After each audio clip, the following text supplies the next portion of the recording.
Olá, está começando mais um Brasil com Z, o seu podcast semanal sobre o melhor do futebol europeu e dos jogadores brasileiros aqui na Europa. Eu sou a Joana Bueno, estou nos estúdios do OneFootball em Berlim e essa semana estou com o Léo Urnauer. Oi, Joana, tudo bem? E o Vitor Geron. Tudo bem, tudo bem. Todos devidamente testados, corona negativo todo mundo, podemos começar nosso podcast. Com certeza, aliás, porque tem muita coisa para se falar nesse podcast, né?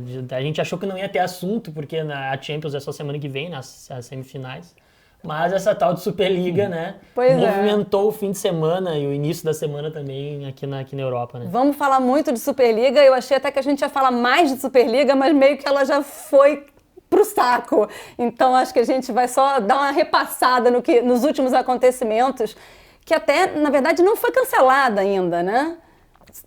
A gente tá gravando até pro pessoal se situar quinta-feira de manhã, né, no horário de Berlim aqui, só que as coisas estão acontecendo o tempo todo, né? Então pode ser que quando o pessoal ouça, a gente já tem novidades, né, mas até então Acompanhe no aplicativo, né? Tem que ficar ligado no aplicativo para não perder nada. Alternativa para não perder nada, exatamente. Mas do que a gente sabe no momento ainda tem Real Madrid e Barcelona sustentando ali, a gente não sabe se eles têm alguma pretensão ainda, né, de fazer os jogos, tudo indica que não, mas os outros clubes que entraram já saíram, né? Pelo menos momentaneamente. As últimas notícias de Superliga você acompanha no OneFootball, baixa o aplicativo, entra lá, tem uma seção só com Superliga, com várias matérias, as últimas notícias, mas a gente vai fazer um recap aqui do que aconteceu nas últimas 72 horas, porque se a gente vai falar de futebol europeu, essa semana, Superliga é o assunto, né?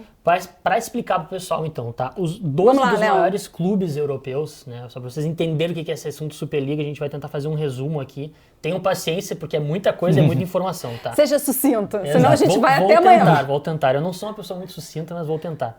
Bom, peguei a minha colinha aqui, né? 12 dos maiores clubes europeus, que não são necessariamente os maiores em questão de títulos, né? Mas os mais ricos, os que têm mais fãs pelo mundo, torcedores pelo mundo. Eles decidiram fundar uma Superliga, uma liga como alternativa à Champions League, né? Então são esses clubes.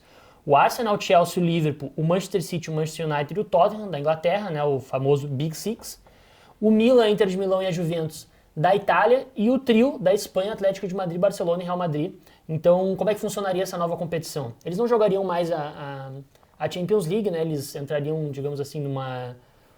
uma liga fechada, coisa assim, né? Uma liga fechada que eles administrariam por conta e jogariam entre eles. Até porque os jogos seriam no meio de semana, então competiriam com a Champions. Então seria provavelmente paralelo. Então seriam esses 12 clubes fixos nessa competição, não teria mais esse esquema de se classificar, pegar vaga na Champions League através de vagas nos campeonatos nacionais. Eles seriam fixos e teriam 20 clubes. Esses 12 mais 3 convidados que seriam Bayern, PSG e Borussia Dortmund, mas também ficou meio nebulosa a história, porque o pessoal não aceitou muito bem. Parece que eles manifestaram interesse em algum momento, daí na hora de oficializar não estavam no grupo, né? Ficou a dúvida, mas também são os times que, quando você imagina, falando dos maiores da Europa, os 3 primeiros que entrariam juntos seriam esses 3, né? Exato. E daí os outros 5 que... Outros 5 que mudariam, né? De acordo com regras que também não foram muito bem explicadas, né?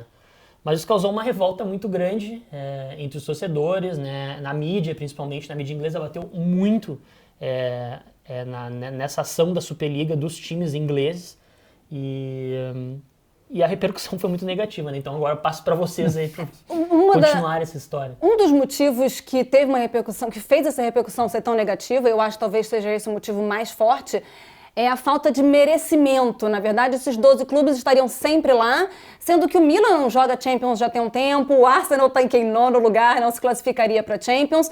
Então, essa falta de merecimento que é tão comum no esporte, de você conquistar essa vaga, de você se qualificar, né? De você ganhar dentro de campo a sua posição para disputar um campeonato, não existiria para esses 12, na verdade, para os 15 clubes fundadores. E tem algumas coisas... E aí a imprensa inglesa, a imprensa em geral europeia, mas principalmente a inglesa, bateu bem muito, nisso, né? Então tem outras coisas polêmicas a respeito da Superliga, que é o seguinte: o calendário, que ele já é muito apertado, né? Não só no Brasil, mas também aqui na Europa, né? Os times ingleses, por exemplo, reclamam muito. Vocês sabem que tem diversas competições, tem fim do ano o Boxing Day, que os times jogam, em 48 horas jogam 2 vezes. Então, esse calendário teria que ser aumentado também, porque a competição ela teria até 23 ou 24 jogos, se eu não me engano, né? E hoje a Champions, por exemplo, o campeão da Champions, ele joga, o campeão e o vice, eles jogam 13 jogos, né? Então, precisaria de mais datas para essa competição, ou seja, esses jogos acabariam sendo todos no meio de semana, e provavelmente, né, o que se temeria, que foi falado pela mídia também, é que esses grandes times acabariam por jogar com times alternativos nas suas ligas nacionais, né? Desvalorizando as ligas nacionais, né? Então, outro problema que foi apontado dentro desse projeto. Teve uma repercussão bem negativa, diversas ameaças de sanções, de punição.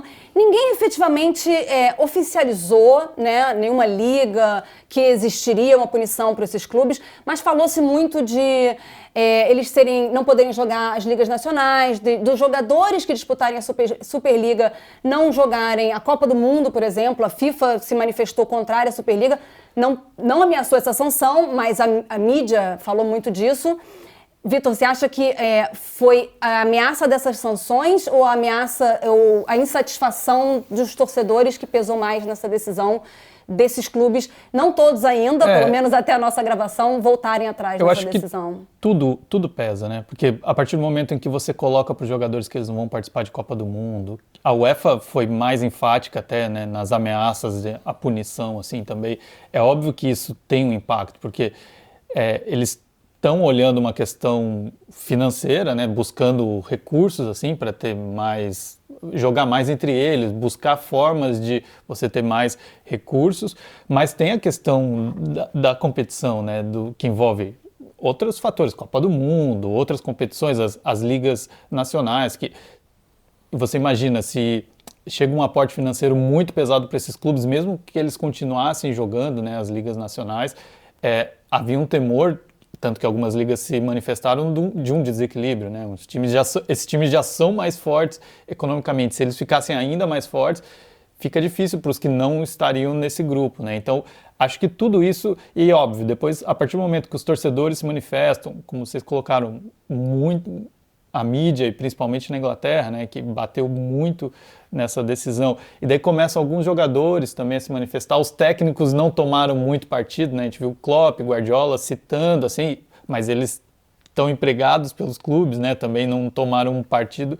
Mas todo mundo... Henderson acabou se manifestando como o capitão do Liverpool, né? Então, aí eu acho que começou a ficar, em todas as áreas tinha insatisfação, né? E daí fica inviável, e daí juntando com as punições, ficou uma situação difícil de você manter, né? Porque da forma como foi passado, assim, já um grupo fechado, e aí a gente não sabe o que eles ainda vão tentar fazer disso, mas acho que por um tempo, assim, a gente não vai ter, né, grandes novidades dessa liga acontecendo, assim, né? Deve continuar discussões internas entre os clubes envolvidos, mas... Rapidinho, só uma coisa que eu esqueci de falar. A gente não explicou direito a fórmula, tá? Porque como a competição até o momento ela não vai acontecer mais, não vale muito a pena a gente perder tempo sobre isso.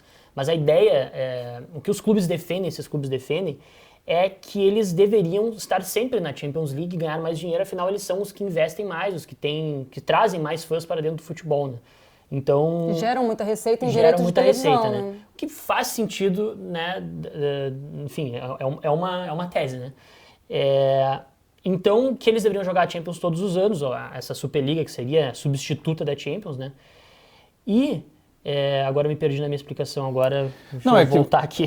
Você falou da fórmula, né? Porque o que os clubes buscam, na verdade, é jogar mais entre eles, esses clubes grandes, né? Porque se você pega o exemplo Real Madrid e Barcelona, a gente pode dizer que na Espanha tem o Atlético de Madrid, os outros clubes que vêm mais atrás, eles jogam uma Champions League, muitas vezes na fase de grupos ainda tem muitos times assim periféricos, né, que a gente fala da Europa, e daí entra nas oitavas, quartas, que são poucos jogos.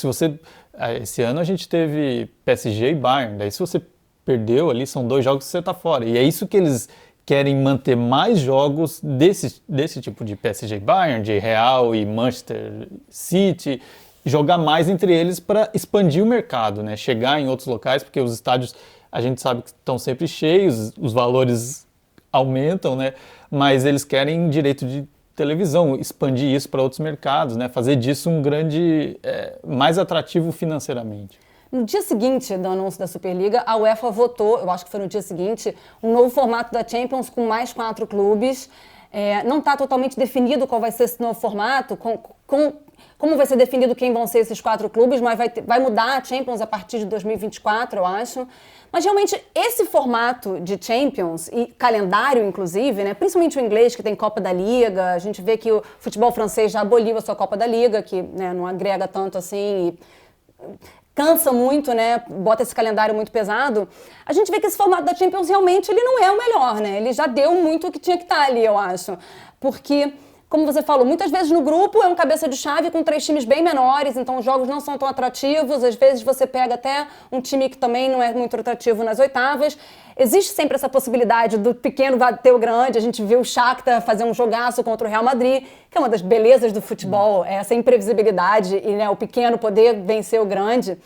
Mas a Champions ficou com muito jogo, né? Você tem uma fase de grupos com 32 times, depois você passa... A Liga Europa, gente, que você tem uma fase de grupos que são...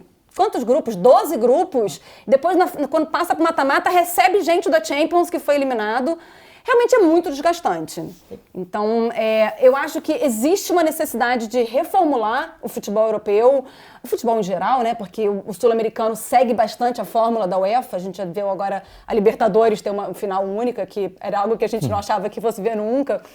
Mas está muito desgastante. O calendário está desgastante, o futebol, a própria Copa do Mundo vai ampliar para ter mais jogos também, com mais times.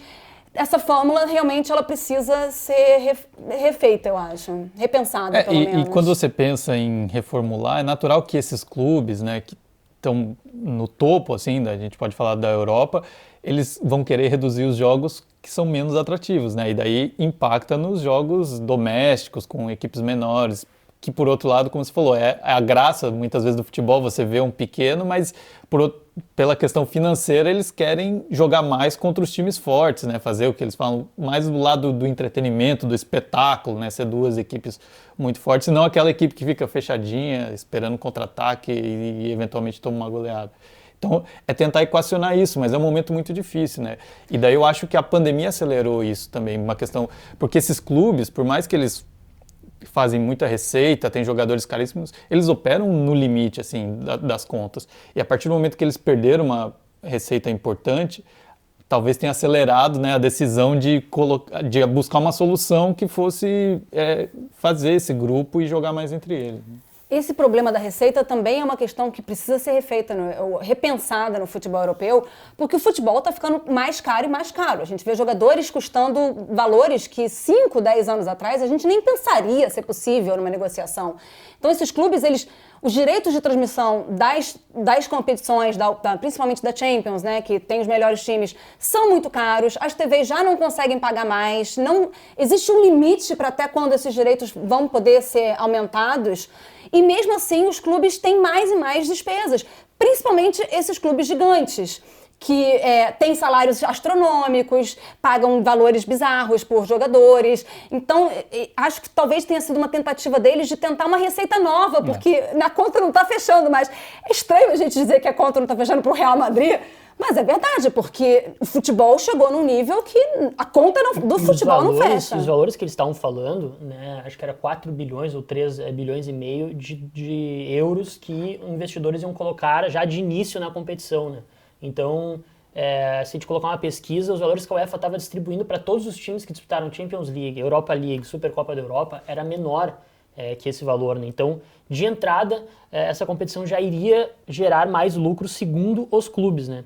Então, só para o pessoal entender também esse business do esporte, do futebol, hoje o futebol cresce muito a fatia de faturamento, o bolo, né, com direito de transmissão internacional, né? Então não é à toa que o Manchester United, o Liverpool, o Barcelona e o Real Madrid vão jogar nos Estados Unidos, na China, fazer a pré-temporada lá, né? Eles querem ter mais torcedores nesses países, porque obviamente é onde tem mais gente, onde tem mais dinheiro também, para poder vender direitos televisivos mais caros, né? Dentro da Inglaterra, para a Premier League ou da Espanha, esses direitos de televisão eles não variam tanto, né? Eu não tenho certeza. Eles já chegaram ao seu limite, no limite, né? Por quê? Porque já é consolidado no mercado, né? Agora, não é à toa que a gente vê hoje muitos clubes fazendo projetos de internacionalização, com redes sociais em português, com redes sociais em japonês, em chinês, porque eles estão querendo mais fãs, né? E esses clubes grandes, eles querem mais fãs em outros lugares, eles têm mais fãs em outros lugares do mundo. Tem uma marca forte, eles têm essa possibilidade de conseguir, né, mais receita e mais fãs. E acaba que a Champions League, ou essas grandes competições, ela é feita para ser transmitida internacionalmente, porque é onde estão a maioria das pessoas e não internamente mais. Então isso é uma diferença muito grande, né?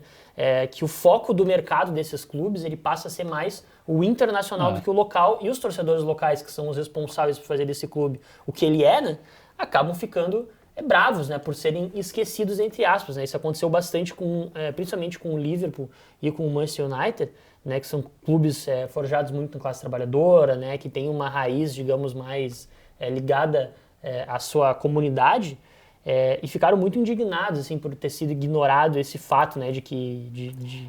Eu tenho por mim que a indignação dos torcedores locais e vários protestos, porque os torcedores ingleses foram para a porta dos estádios protestar, foi o mais forte, o fator mais forte que fez esses dirigentes voltarem atrás. Porque às vezes você está pensando lá na frente, como você falou, nessa questão internacional, mas a base é o que mantém o clube, né? Então, é óbvio que os clubes pensam, por exemplo, se você tem controle total da competição, você põe o horário que você quer, e daí, quero fazer um jogo para ser visto nos Estados Unidos e vou jogar aqui de madrugada, mas daí o torcedor que iria para o estádio vai ficar satisfeito em ter que ir de madrugada, ou daí você leva esse jogo importante para outro país, então você tira daquele cara que está ali o campeonato inteiro e de repente uma final vai para os Estados Unidos ou vai para a Ásia, então são coisas que você... É importante você pensar internacionalmente, mas talvez buscar soluções que deem uma chance para o torcedor que está ali, né, no dia a dia. Disruptivo, né? Então, teve uma polêmica muito forte na Espanha, acho que foi há 2 anos, que o Javier Tebas, o presidente da La Liga, ele queria levar o clássico do Real Madrid e Barcelona para ser jogado nos Estados Unidos, né? Então, são coisas muito diferentes, assim, que causam um pouco de estranhamento, né? Então, só para o pessoal também entender, assim, que é um pouco diferente no Brasil.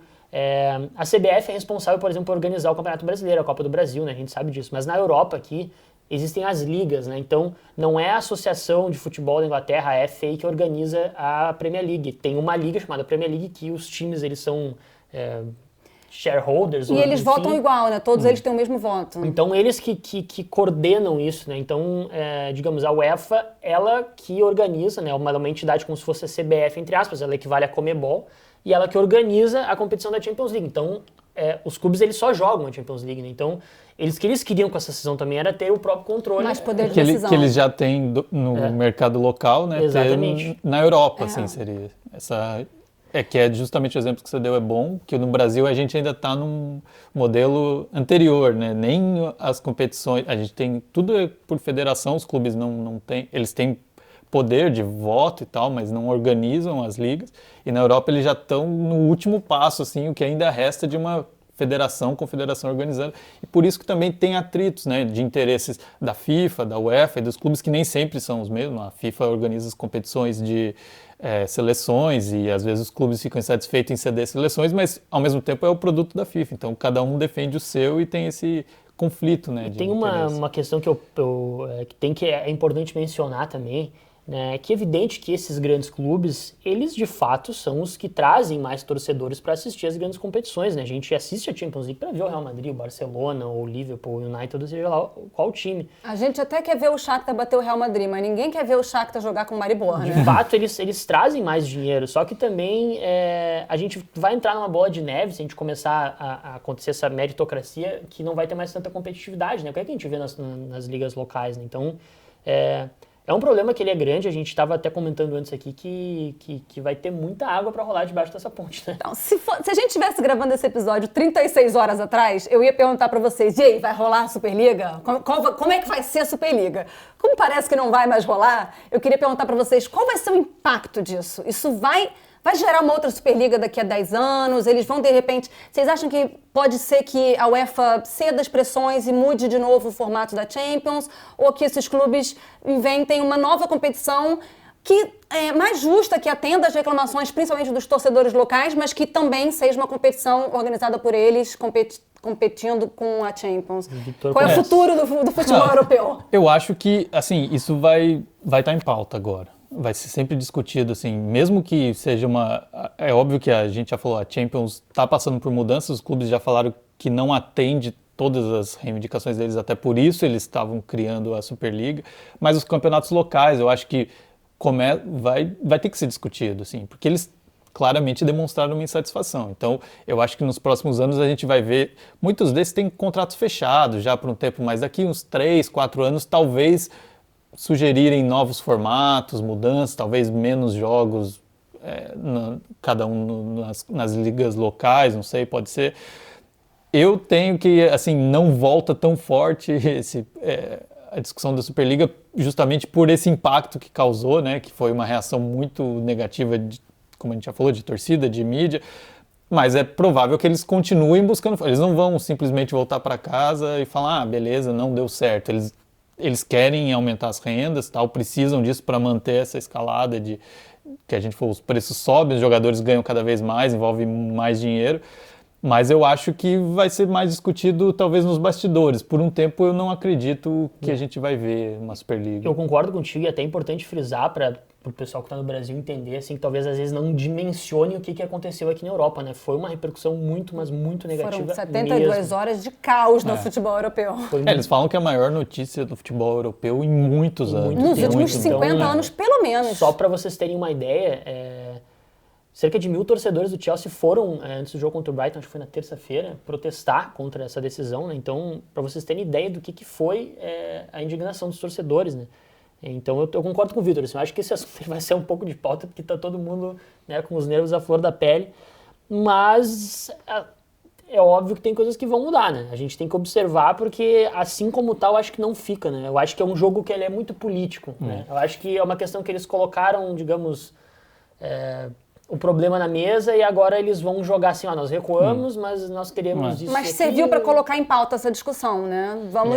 Existe uma necessidade de reforma, seja de meritocracia, seja de receita, de distribuição de receita, porque a distribuição de receita da Champions, talvez ela não favoreça tanto o Real Madrid ou o Barcelona, porque, afinal de contas, para eles o valor não seja tão grande dentro do que eles precisam, mas favorece muito os times menores. Só que, ao mesmo tempo, das ligas menores, favorece o campeão daquela liga. Então, o Ajax está sempre, todo ano, na Champions, está todo ano ganhando uma bolada em relação ao que ele pode ganhar na Liga Nacional e se distancia cada vez mais do PSV, do Feyenoord, e eu não vou nem dizer do FC Emmen.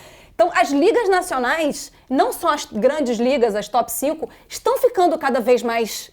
Né? Há uma disparidade cada vez maior. Sim.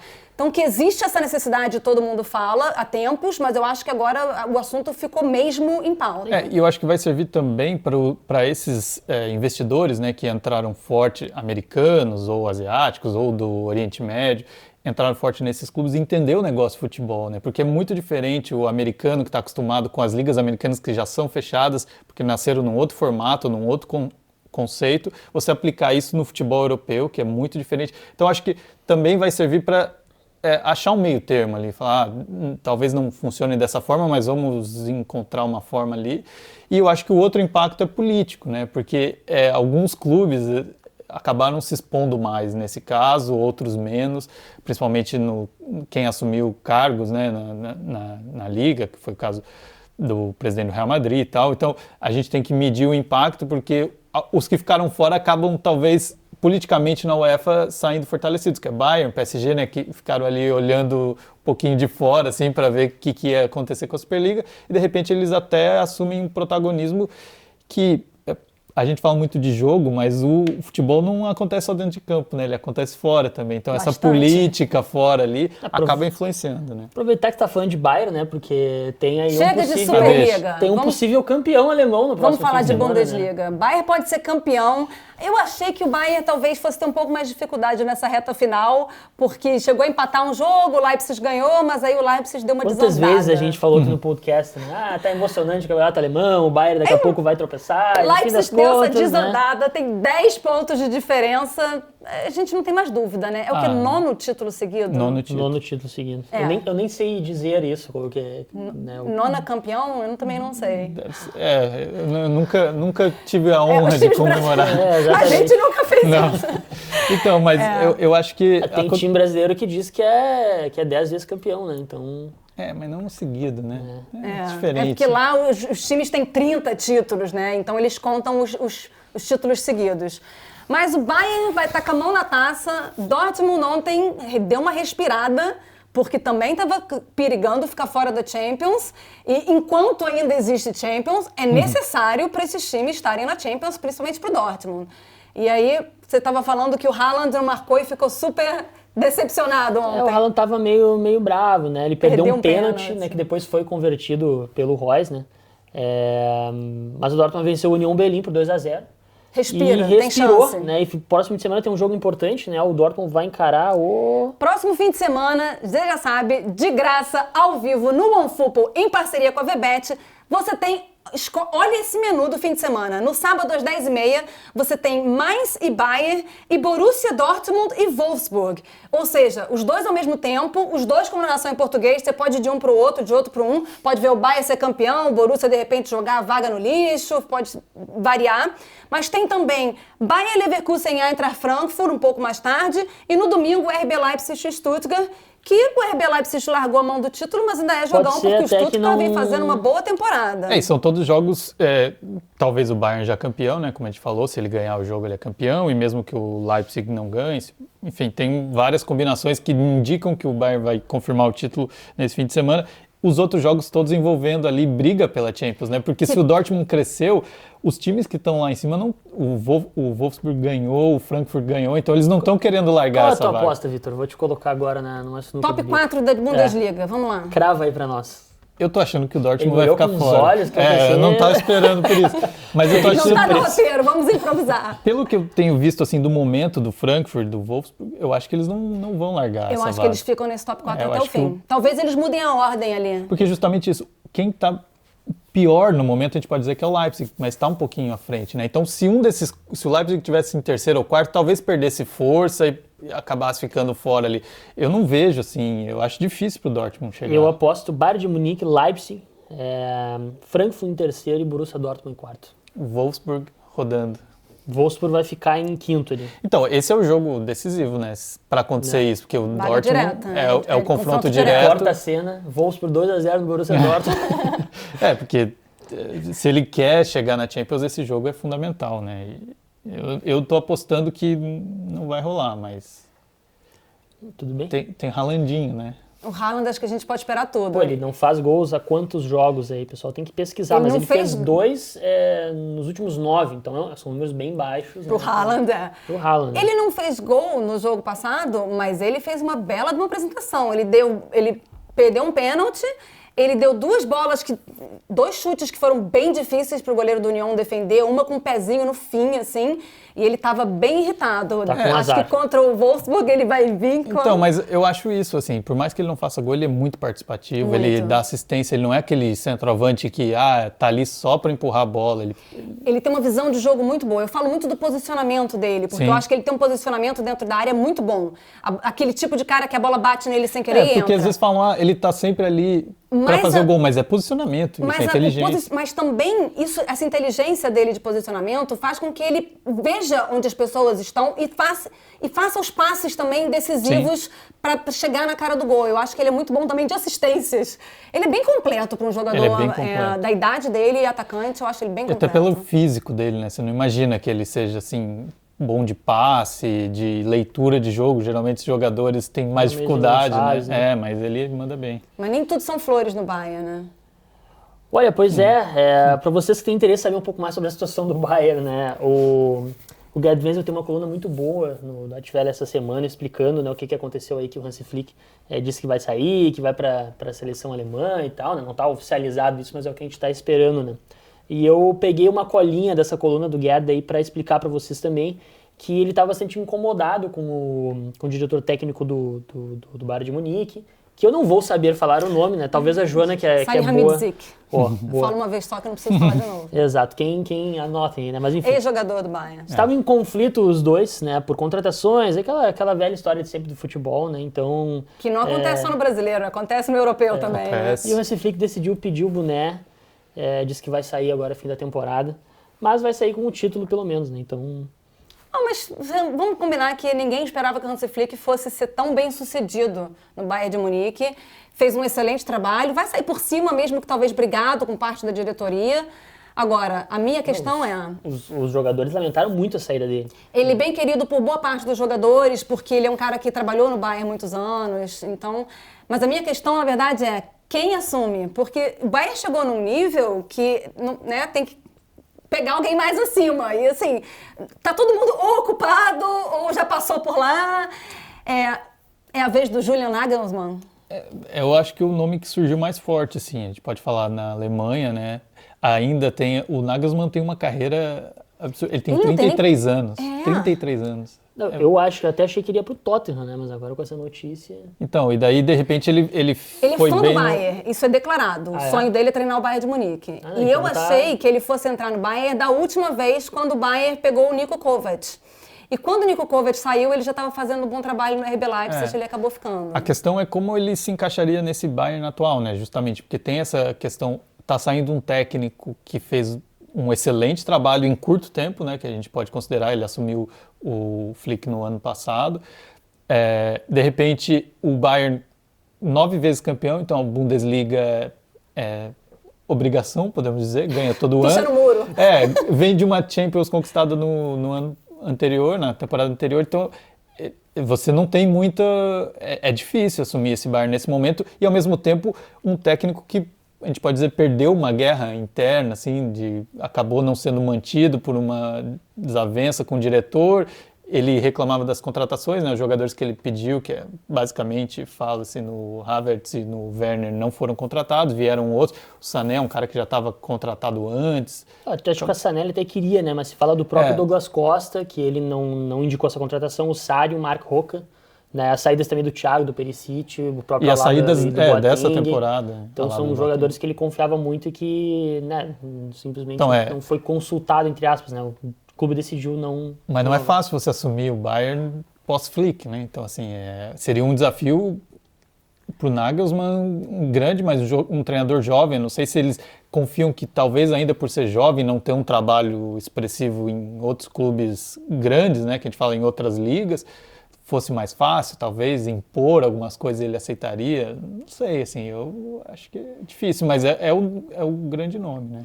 Olha, a Bundesliga está acabando, o Bayern já está meio com a mão na taça, mas tem muito tema bom para a gente falar de Bundesliga, porque tem muita coisa para acontecer ainda, essa disputa por vaga.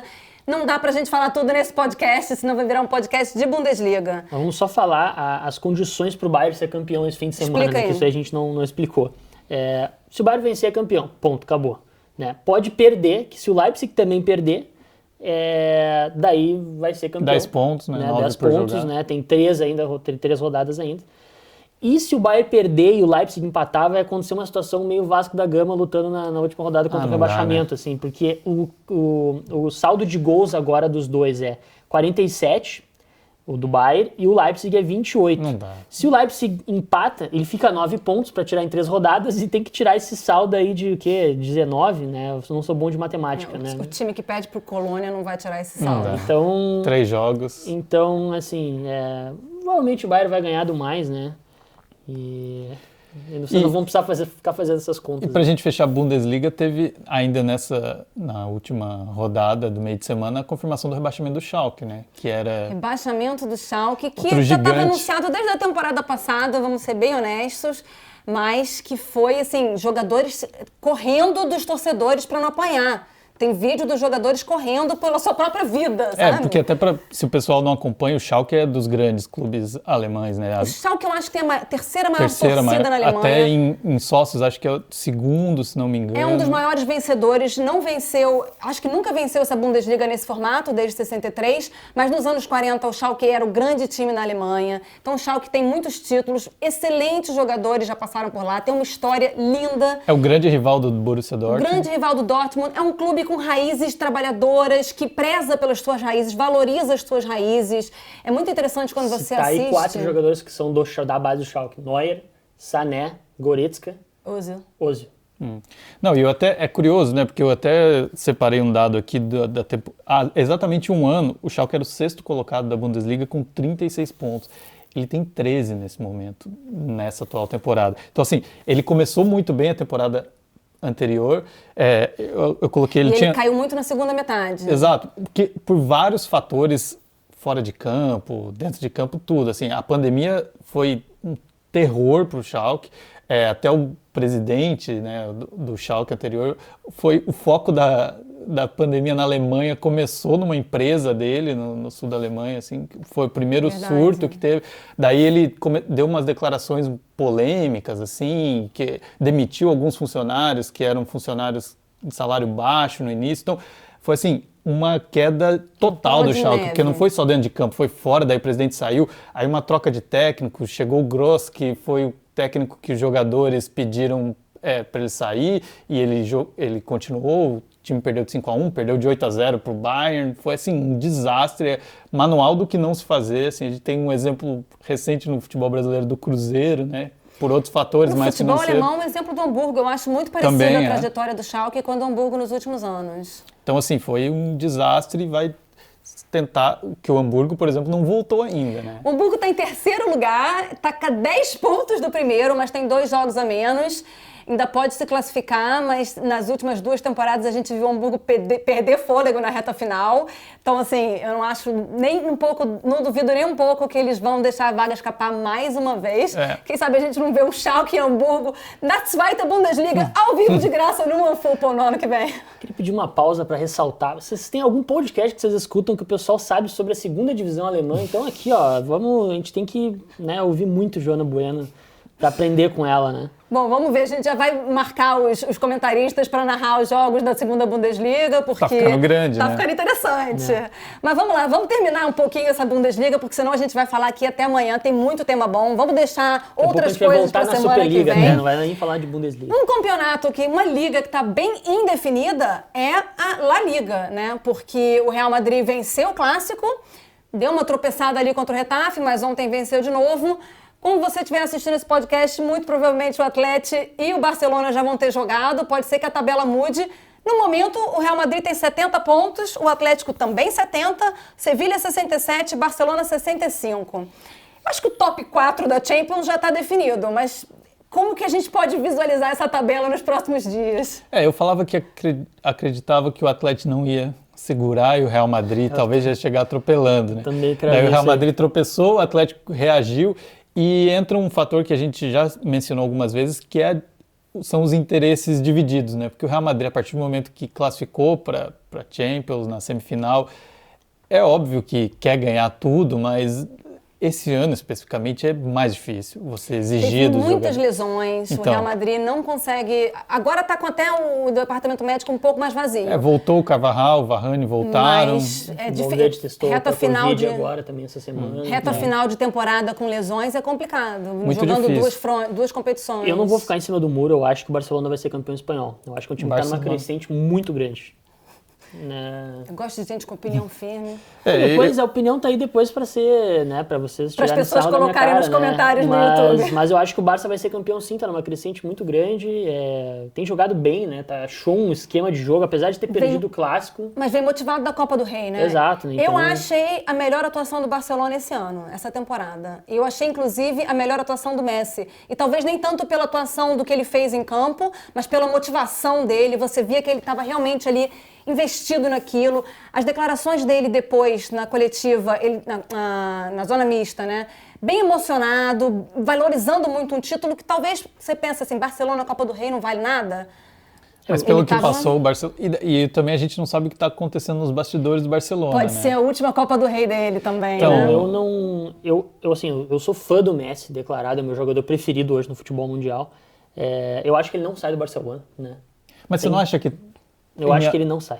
Não, tudo bem, eu também acredito, assim, eu acho que pode ser que ele fique, mas você não acha que esses elementos não dá a impressão que é uma despedida? Assim? Para mim dá a impressão justamente ao contrário. Eu acho que tu olha, ele tá feliz, ele tá motivado. A primeira parte da temporada dele foi bem ruim para padrões Messi, né? E a segunda, depois que, enfim, foi trocado o presidente, né? O time começou a se acertar mais com o Koeman. Tu vê que ele tá feliz, assim, ele tá sorrindo em campo, ele tá motivado, ele tá fazendo muito gol, dando muita assistência, números absurdos nessa temporada. Se pegar só 2021, ele é o melhor jogador do mundo. Eu acho um pouco estranho não ter, assim, uma definição ainda que ele fique, entendeu? É que eu acho que ainda tem muitas coisas indefinidas dentro do próprio clube, assim, né? Eu acho que ele vai ficar. Vou me surpreender muito se ele sair, porque... Não, era a minha aposta, mas o tempo vai passando, ao mesmo tempo que ele não anuncia nada e as coisas vão ficando assim, dá a impressão que é uma The Last Dance, assim, do Messi. Eu não sei, assim, é que eu enxergo ele no time, eu acompanho bastante os jogos do Barcelona por causa dele, né? Eu vejo que ele enxerga ali que tem uma gurizada, né, como a gente fala lá no Rio Grande do Sul, muito boa surgindo. Pedro, Ansu Fati, o Moriba também, então o que ele estava querendo antes, né? Por que ele pediu para sair do Barcelona?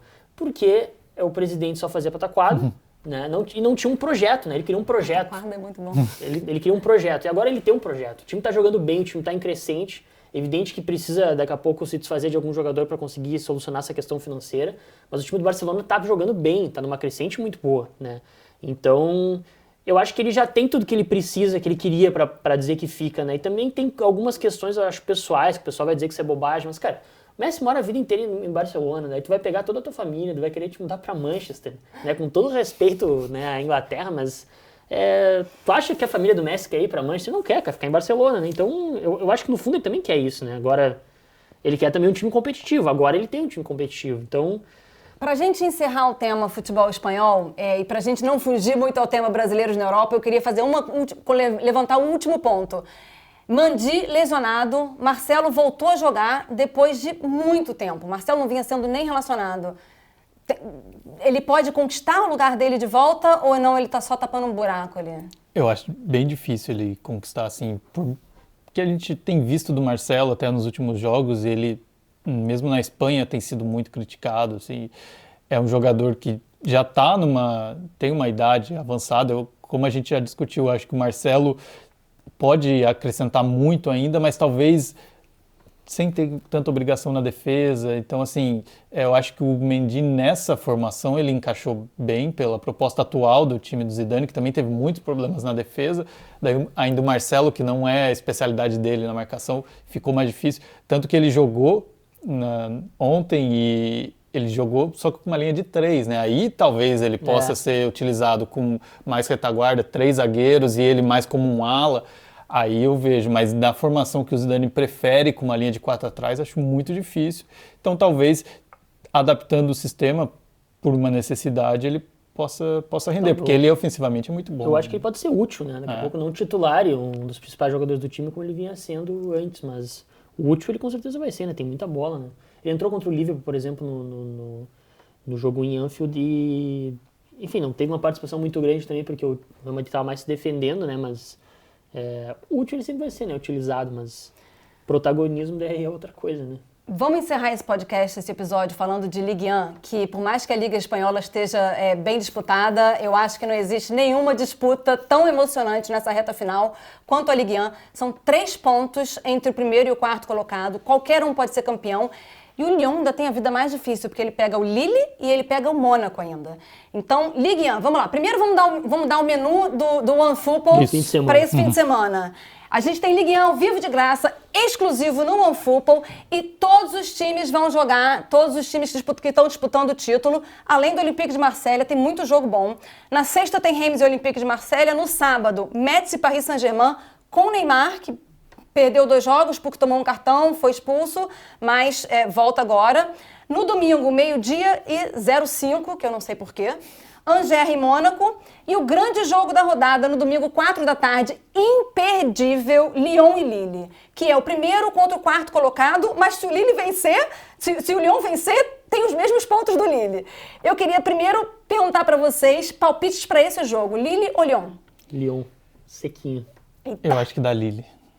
Acho que vai dar Lille e o Lyon ficando pelo caminho nessa briga. Tá bom que a gente tá com opiniões bem O conflitantes. Lyon agrada todo mundo. O Lyon perdeu pela Copa da França ontem pro Mônaco, que é um dos times que tá no 4. O Mônaco, que é o talvez melhor momento, assim, né? Em ascendência, assim, né? Na competição, estava um pouco para trás, por isso que ainda é mais difícil, né? Mas se conseguir manter essa curva aí ascendente, pode chegar. Mas eu até tinha separado os jogos que faltam. O Lens, né? Que é o fiel da balança, ali vai jogar com todo mundo, menos que com... é o quinto. Que é um que jogo não é um difícil. Time fácil. Só com o Lyon ele não joga, então o Lyon tem 2 confrontos diretos e depois ele tem uma tabela um pouco mais fácil, mas ele precisa ganhar esses 2 jogos, né? Agora, o PSG tem talvez a tabela mais fácil, então... Para esse jogo eu vou com você, eu vou de Lille, porque eu acho que o Lyon sentiu muito a falta do Kadewere, que está machucado. O Slimani jogou na última rodada como titular, e eu acho que eu não vi ele jogar como titular há muito tempo. Não foi uma atuação ruim, mas o Lyon vinha muito bem encaixado com o trio de ataque de Depay, Kadewere e Ekambi. E eu acho que vem sentindo bastante a falta. Não vai jogar contra o Lille, talvez volte já na próxima rodada. Eu vou de Lille nessa rodada. Na liga em si, eu ainda não faço palpite, porque eu já dei muito e aí já mudou muito. E eu acho que a gente vai esperar um pouquinho mais. No Paris Saint-Germain, né? Que é o melhor time e tem a tabela mais fácil, né? Mas... então, e eu até, só para complementar, o Lens, né, que é o 5º colocado, é interessante porque ele vai fazer esses confrontos contra os primeiros ali e tem um dado legal, ele não perde a 12 jogos na Ligue 1. Então, assim, não tá brigando pelo título, mas... E corta a cena de novo, o Lens perde. A gente tá secando bastante. Mas assim, é um time forte, não estão pegando um morto ali que está sem disputar. E eu acho que tem outro fator também na Ligue 1, porque alguns times vão pegar equipes que estão lá brigando para não cair e tal, mas nesse momento talvez o ideal seja pegar aqueles times que estão no meio, né? Que já não brigam por nada e já estão desinteressados. Que quem está fugindo do rebaixamento e às vezes é um pouco pior, tal, mas tem uma motivação. Então, todos esses fatores aí para essa reta final de Ligue 1 que promete ser bem quente essa disputa. Bom, a disputa tá quente, o episódio tá longo, eu vou pular o melhor e o pior da semana. Teve bastante jogador brasileiro jogando, mas acho que a gente pode, de repente, acumular para a semana que vem, porque a gente precisa encerrar esse episódio e a gente fala muito mais de Ligue 1 na semana que vem no Brasil com Z. Até mais!